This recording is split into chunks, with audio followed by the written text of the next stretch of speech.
Hello, welcome back. I'm glad you made it. We're in chapter 38 of Genesis, and I just can't say how unbelievably blown away I am. Uh, we've been doing these videos now for about 6, 8 weeks now, and YouTube is just blowing up, Substack's blowing up, and it's blowing my mind that y'all are this interested. Not because of me, because I know it's not my teaching, but the fact that you are studying the Bible and questioning things and wanting to know what God really wants. There's nothing more important than that. You're searching for the creator of the universe to tell you what he wants. You're on the right track. Let's keep going. Genesis 38. This is where we get to meet Tamar. She is very interesting, believe me. So it says, and we are in chapter 38. I'm going to bounce back and forth between the Complete Jewish Bible and the New Living Translation, just because it's a little bit easier to read and understand in this particular context. But I do want to point out some things because you know how much I like to beat this dead horse about translations. And I said that earlier, and then I thought, well, it's not really a dead horse, it's very much a live horse. We have multiple versions of the Bible out there, and a lot of people don't know that some of those versions were written with a very anti Semitic bent. That's just the way it is. So we like to look at multiples to make sure we're seeing the real thing, the thing God wanted us to see. So let's start chapter 38. About this time, Judah left home and moved to Adullam, where he stayed with a man named Harah. There he saw a Canaanite woman, the daughter of Shua, and he married her. Then he slept with her, when he slept with her, she became pregnant and gave birth to a son, and he named the boy Then she became pregnant again and gave birth to another son, and he named him Onan. And when she gave birth to a third son, she named him Shelah. At the time of Chelah's birth, they were living in Kezeb. So that's the first five verses in the New Living Translation. Let's look at the Complete Jewish Bible. It says, it was at this time that Judah went off from his brothers, and that's very important. He's separating from the other people, and settled near a man named Harah, who was an Adulami, where Judah saw one of the daughters of a certain Canaan whose name was Shua, and he took her and slept with her.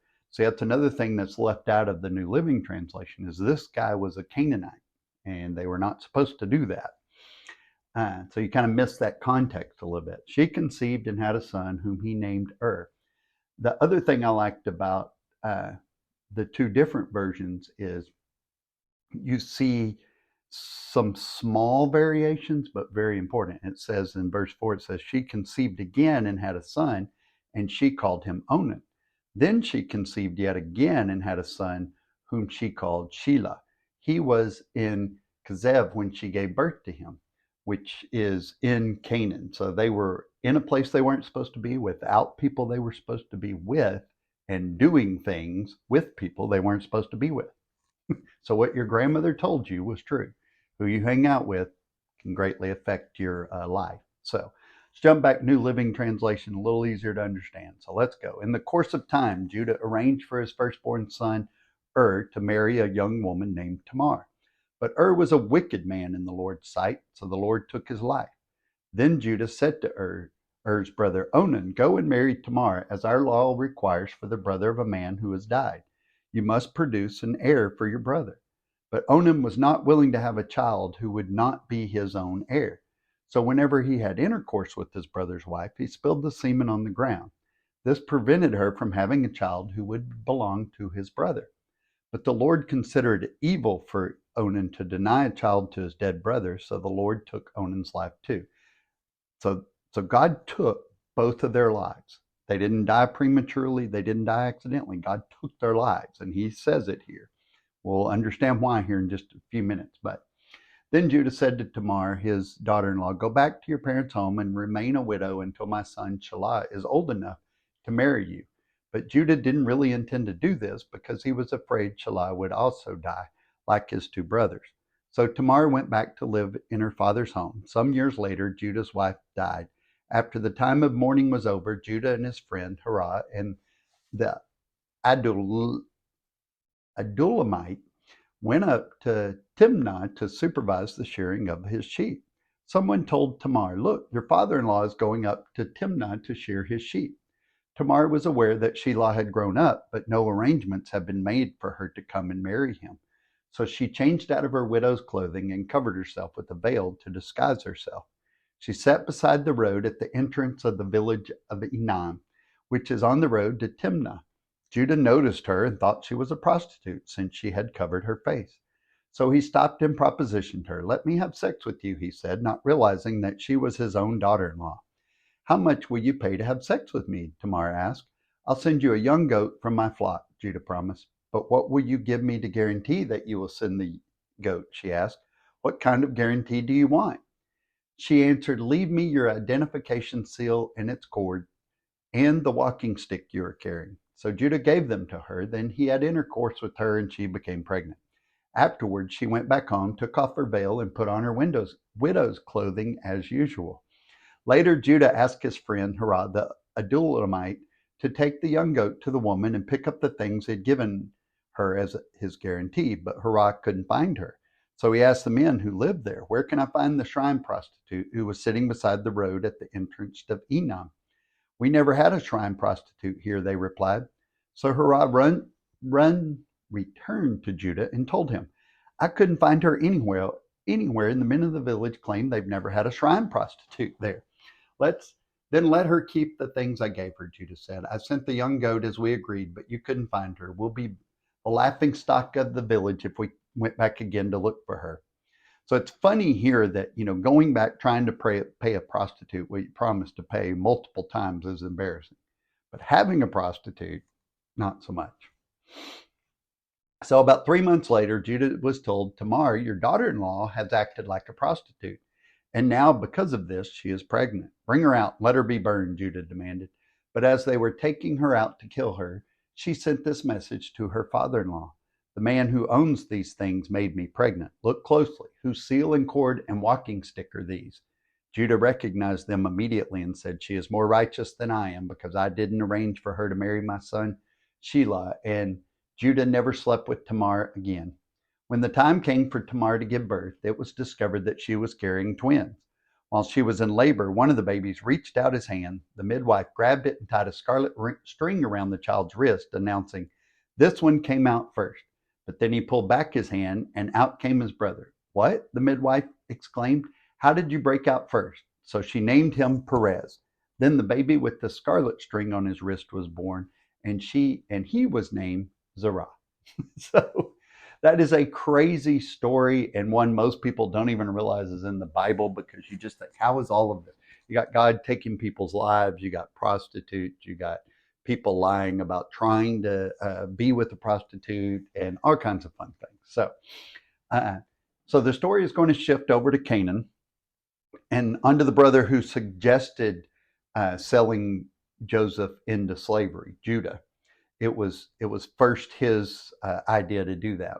What's funny too is this is also where David will hide in the cave. We'll see that later on when he's running for his life. We've actually been to that cave. My daughter and I, we got to go to Israel a few years back, and I got to go to that area and get in the water where all the caves are. It's pretty fun. But it's possible that Judah viewed his brother Joseph as a rival, because Judah may have seen himself as due that firstborn blessing. But since Reuben tried to overthrow his father, that kind of knocked him out. So Judah probably feels like, hey, this is my opportunity. But Judah went and had a Canaanite wife. And that was something that God had forbidden. He said, don't do that. So Judah left his family for a time. It says he left his brothers. And, when you go off by yourself, unsupervised, bad things happen. Usually when we want to do something that we know our family's against, that's when we do it. We move away and we kind of separate ourselves from there. Now, let's not confuse the concept that God calls us away from our family to follow him with us going away from our family so they don't stop us from doing this stupid thing that we want to do. So those are not the same thing. So this woman produced 3 sons, but none of them would be suitable to carry the covenant promise because they all came from a Canaanite. So they all had Canaanite blood in them. And apparently this never occurred to Judah. But God killed because he was evil. It doesn't tell us why, but it just says God killed him because he was evil. Tamar was a childless widow, and God created a law that we'll see in Leviticus that the next of kin should create a child so she'll have an heir, and the family line will go on for his brother. So let's see. Onan, the second son of Judah, was to take Tamar as his wife. That was the law. It's called the Levirate law, and it's actually in Deuteronomy 25, but we'll set it up a little bit in Leviticus. So why did he refuse? Onan was now the firstborn, so he moved from second place to first place. So if he gave her an heir, then this kid would move into first place because he would be the firstborn son. So he didn't want to do that because that would have cut his share down a little bit. So to deny this widow a son did 2 things. Her husband's family line would end, and she would have no son to care for her as she got older. So it would have fallen to Judah's third son, Shelah, but he was too young, and Judah didn't know why his sons had died. Because even though we know why, because it's written, he didn't know that. Judah was living a life outside the camp and of God and his laws and his commands. That's where that concept comes from. I was off the farm. I was out of the local area there. So to Judah, Tamar was just really bad luck. I mean, something bad kept happening to her, so he didn't want to have anything to do with it, and he wasn't going to lose his last son to her. So, women were required to wear special clothing when their husbands died. Possibly because she had been denied a child, she may have continued to just live in that state of mourning and said, "This is who I am now." We do that all the time. I'm divorced, I'm an addict, I'm an alcoholic, whatever it is, whatever title we give ourselves, we stick it in there and keep it forever. Now, Tamar was disgraced, obviously. So she developed a plan. She disguises herself as a prostitute, and this was a well-known place for prostitutes. And what's funny about it, when they go back and they ask them, like, we don't have any shrine prostitutes here. They just had regular prostitutes. They weren't actually working towards any kind of idol or god or shrine. They were just making money for themselves. But what's really cool is this place was named In Ayim, means eyes that look. And it in Ayim, and it's a hard word to say, but it means eyes that look. That's, this is where your eyes are going to take a look. It's not rocket science. But they had adopted prostitution as kind of a worship practice too. These were some of the things God's trying to get out of the Canaanite people before Israel takes over, because he doesn't want them doing this stuff. And when you combine sex and fun and no responsibility, it's very easy to get people into your church or into your organization, and he doesn't want them really impacted by the Canaanites. So 3 months later, Judah finds out she's pregnant, and to save the family honor, he rushes to have her burned for adultery, because they wouldn't want the shame of a daughter-in-law becoming pregnant unmarried. And that's all the proof they need. Back then. Judah finds out what happens in Vegas doesn't stay in Vegas, doesn't stay in Inyamin. He repents, which is great. He says that Tamar was righteous in what she did, which isn't really true, but compared to him, he could see it that way, but definitely not righteous to be a prostitute. So God used them despite their sin and rebellion to achieve his divine purposes. And that's what's most important. So she has twins, Perez and Zerach. So to Judah, his wrong was to cause shame by not giving his son Shelah as a husband.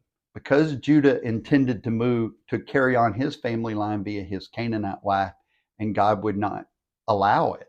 So basically, everything that he was trying to do, God was like, you're not going to change my plans. My plans are in place. But Tamar is a Semite, a descendant of Shem, the sanctified line of good. So up to now, Judah had produced 3 sons by a Canaanite woman. 2 of them died, and the third one, Judah refused to let marry Tamar. So the result is he impregnated a Semite woman, Hebrew, Semite, and from that came the Semite sons that would carry on the line of promise. So to get all the way to Jesus and to us was almost broken right here. But because of the way this all worked out, God's obvious plan, the line would produce the Messiah and stay intact. So Perez is divided, separated, and elected away. We see divine providence, neither intended to obey God, but he still got his providence done, regardless of them. So Joseph's time in Canaan is over and his life in Egypt begins. So this is where this is all going to come about and become the story that most of us know. And that's chapter 38. So next week we'll do 39, or next time we'll do 39 and 40. They're fairly small chapters, so we'll put them in one video. So God bless. Thanks for joining us. Go tell the world about this. And don't forget, love God, love people, and change the world.